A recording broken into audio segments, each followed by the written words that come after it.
नमस्कार मित्रांनो.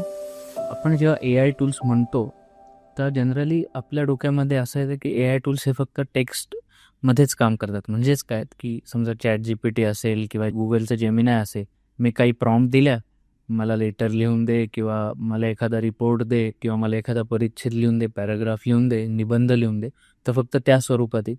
परंतु तसं नाही आहे. ए आय टूल्स हे विविध फाईल फॉर्मॅट्समध्ये काम करतात.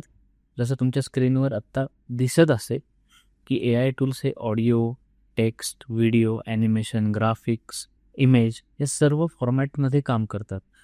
तर आता आपण एक फाईल फॉर्मॅट बघूया आणि ए आय टूल्स कसे यामध्ये काम करतात हेही बघूया. तर आता जेव्हा आपण सगळ्यात पहिले टेक्स्ट म्हणतो, तर टेक्स्टमध्ये कुठले फाईल फॉर्मॅट्स येतात जनरली, की एखादं हँड रिटन असेल, एखादी वर्ड असेल, एखादा PDF असेल, त्यामध्ये लिहिलेल्या गोष्टी असतील. तर टेक्स्टमधले फाईल फॉर्मॅट म्हणजे .txt, डॉक, PPT, PDF यामधलं टेक्स्ट जे असतं ते टेक्स्टमध्ये येईल.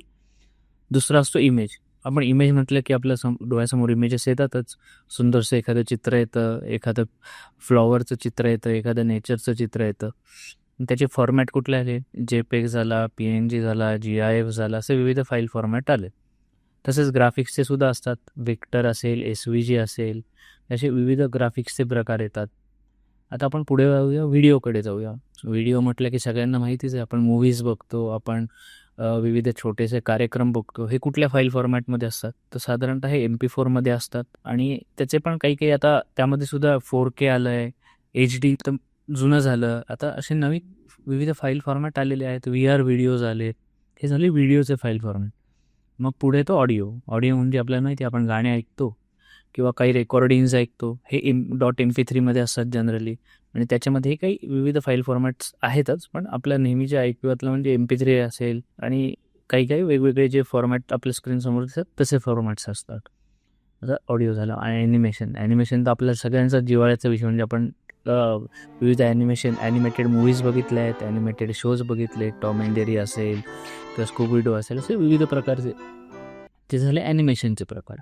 आता तुमच्या डोळ्यासमोर तुम्हाला एक षटकोन दिसत असेल, त्यामध्ये विविध फाईल फॉर्मॅट आहेत. म्हणजे टेक्स्ट आहे, इमेज आहे, ग्राफिक्स आहे, व्हिडिओ आहे आणि ॲनिमेशन आहे. तर आता आपण जाणून घेऊया, की एका फाईल फॉर्मॅटमधनं दुसऱ्या फाईल फॉर्मॅटमध्ये काम करताना काय करावं लागतं. आता हे 6 मोड तुम्ही बघितले, म्हणजे text, image, graphics, video, audio.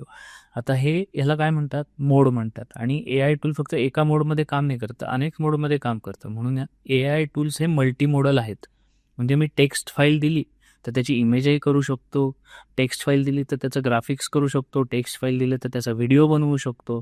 तसंच मी इमेज ॲज अ इनपुट दिलं तर त्याचा टेक्स्ट बनवू शकतो, इमेज ॲज अ इनपुट दिलं तर व्हिडिओ बनवू शकतो. ए आय टूल्स हे मल्टीमोडल फॉर्म्समध्ये काम करतात. आपण उदाहरणार्थ काही मोजके त्याची उदाहरणं बघूया कसं असतं. आता समजा मी टेक्स्ट इनपुट घेतलं, म्हणजेच काय, टेक्स्ट इनपुट घेतलं तर मी काही प्रॉम्प्ट्स ह्या टेक्स्ट स्वरूपात दिल्या. मग त्या मी क्विलबॉट असेल, डीपसीक असेल, ChatGPT असेल यांना दिलं. आता उदाहरण म्हणून आपण एखादा व्हिडिओ बघूया, की मी ChatGPTला एक टेक्स्टमध्ये काही दिलं आहे, एखादं लेटर दिलं असेल किंवा एखादं पत्र लिहायला दिलं आहे आणि त्याचं पत्र ChatGPTनं मला ChatGPTमध्येच टेक्स्ट स्वरूपात दिलं आहे. हे झालं टेक्स्ट टू टेक्स्ट. आता आपण पुढचं बघूया टेक्स्ट टू ऑडिओ, की मी एक छोटीशी स्क्रिप्ट दिली आहे टेक्स्ट फॉर्ममध्ये आणि त्याचा ऑडिओ घेतला आहे. म्हणून त्यासाठी एक माईक मॉन्स्टर नावाचं टूल आहे. तुमच्यासमोर त्याचा व्हिडिओ पण आता प्ले होतोय.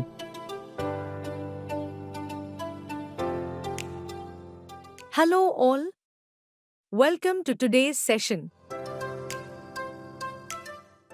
मग तुम्हाला लक्षात आलं असेल की टेक्स्ट टू ऑडिओ सुद्धा मिळालं. तसंच टेक्स्ट टू व्हिडिओ पण मिळतं. म्हणजेच काय, इथं आता इन व्हिडिओ म्हणून टूल आहे किंवा हेजेन आहे, हेड्रा आहे, की मी एक स्क्रिप्ट दिली आहे आणि ए आय टूल ती स्क्रिप्ट वाचतोय टेक्स्ट स्वरूपातली आणि त्यानुसार एक व्हिडिओ बनवून देतं. स्वतः डोकं लावून एक व्हिडिओ बनवून देतं.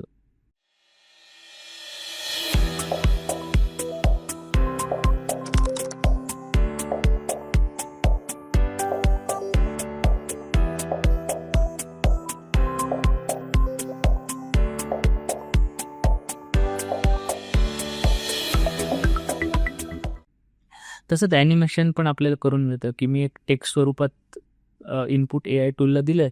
मग पिक्टोरी असेल, मेशी असेल, ॲनिमेकर असेल आणि तो स्वतः त्याची ॲनिमेटेड मूव्ही बनवतोय.